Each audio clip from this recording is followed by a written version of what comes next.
Bonjour, c'est Alphonse Dongon, journaliste économique et financier du Congo-Brazzaville. La fois passée, la question méritait d'être mise sur la place publique, c'était de savoir si M.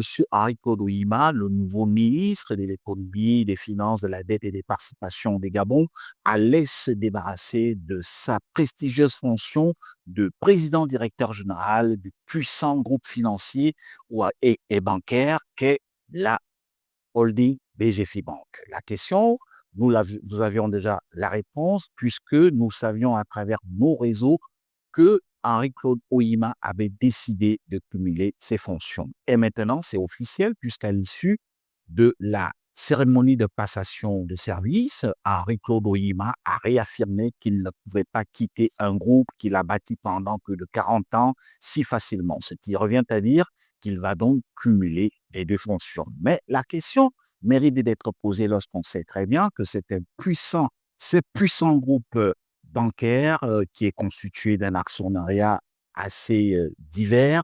On parle notamment par exemple, de Delta Synergie qui a un capital ou alors une pièce de participation de l'ordre de 9,91%.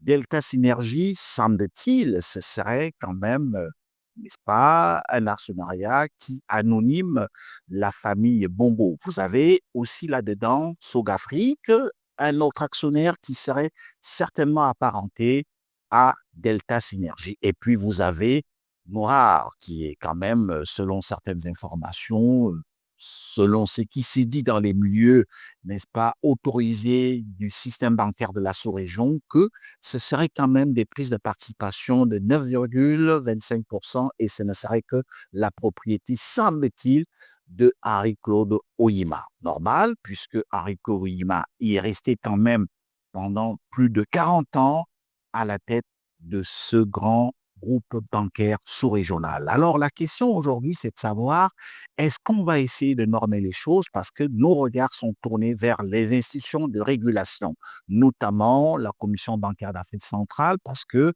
c'est elle qui régule le secteur bancaire dans la sous-région de CEMAC, mais aussi la COSUMAF qui est chargée de la régulation du secteur financier, puisque vous savez très bien que la BGFIBank intervient également sur le marché financier ou alors boursier.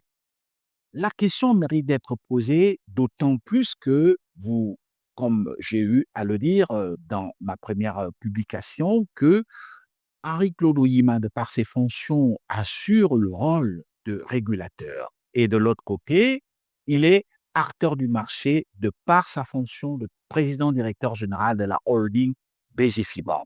Qu'est-ce qui va se passer? Cela risque éventuellement de créer un précédent. Le précédent, c'est que on pourrait se retrouver dans un conflit d'intérêts qu'on n'a jamais connu, mais si, il faut le reconnaître, il y a comme une espèce d'indulgence qui est faite parfois en matière de gestion des institutions de la sous-région lorsqu'il y a certains cas qui se posent. Tenez, il y a eu le programme national d'optimisation de la trésorerie du Congo-Brazzaville, qui n'était pas franchement quelque chose de normal ou alors qui est normé et qui est reconnu dans le cas d'espèce sur le marché des titres publics de la Banque centrale. Ben, cela est quand même passé puisque ça a reçu l'aval de la Commission bancaire d'Afrique centrale. Et finalement, le Gabon a bondi dessus pour également proposer la même chose, c'est-à-dire un reprofilage de sa dette avec le même acteur ou alors la même personne, l'Ivoirien Bagassa.